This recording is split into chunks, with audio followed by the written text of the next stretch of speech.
CM operation ಕಮಲ ಹೇಳಿಕೆ ವಿಚಾರಕ್ಕೆ ಬೊಮ್ಮಾಯಿ ಕೂಡ ಕಿಡಿಕಾರಿದ್ದಾರೆ. ಸಿದ್ದರಾಮಯ್ಯ 100 ಬಾರಿ ಸುಳ್ಳನ್ನ ಹೇಳಿದ್ರೆ ಅದು ಸತ್ಯ ಆಗೋಗ್ಬಿಡುತ್ತಾ? ಸುಳ್ಳನ್ನ ಮತ್ತೆ ಮತ್ತೆ 100 ಸಲ ಹೇಳಿದ್ರು ಕೂಡ ಅದು ಸತ್ಯ ಆಗೋದಿಲ್ಲ. ಯಾರು ಯಾರಿಗೆ ಆಫರ್ ಕೊಟ್ರು, ಯಾವ ರೀತಿಯ ಆಫರ್ ಕೊಟ್ರು, ಏನು ಆಫರ್ ಕೊಟ್ರು, ಅದಕ್ಕೆ ಸಾಕ್ಷಿ ಬೇಕಲ್ಲ.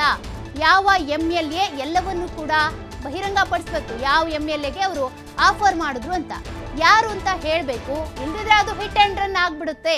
ಅದಕ್ಕೆ ತಕ್ಕಂತೆ ಯಾವ MLA ಅಂತ ಹೆಸರನ್ನ ಹೇಳಿ, ಎಷ್ಟು ಆಫರ್ ಕೊಟ್ರು, ಯಾವಾಗ ಕೊಟ್ರು, ಅದೆಲ್ಲದ್ರ ಬಗ್ಗೆ ಕೂಡ ಮಾಹಿತಿ ಕೊಡ್ಲಿ ಅಂತ ಮಾಜಿ ಮುಖ್ಯಮಂತ್ರಿ ಬಸವರಾಜ ಬೊಮ್ಮಾಯಿ ಕೂಡ ಕಿಡಿಕಾರಿದ್ದಾರೆ.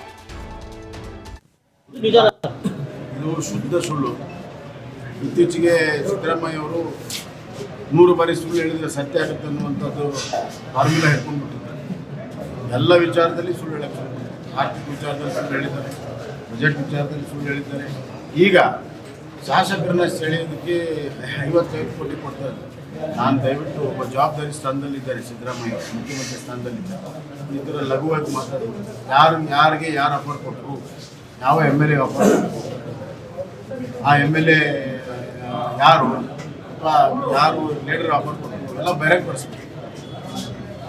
ಈಗಾಗಲೇ ಹಿಂದೆ ದಿಲ್ಲಿಯಲ್ಲಿ ಹಿಂಗೆ ಹೇಳಿದರು. ದಿಲ್ಲಿಯಲ್ಲಿ ಹಿಂಗೆ ಹೇಳಿದಾಗ ಕೇಸ್ ಹಾಕಿದರೆ ಯಾರು ಕೂಡ ಮುಂದೆ ಬರಲಿಲ್ಲ. ಹೇಳ್ರಪ್ಪ ಯಾರಿದ್ದಾರೆ ಅಂತ ಪೊಲೀಸರು ಇನ್ಕ್ವೈರಿ ಮಾಡಿದ್ರು ಕೂಡ ಹೆಸರು ಹೇಳಿಲ್ಲ. ಹಿಟ್ ಅಂಡ್ ರನ್ ಆಗ್ಬಾರ್ದು.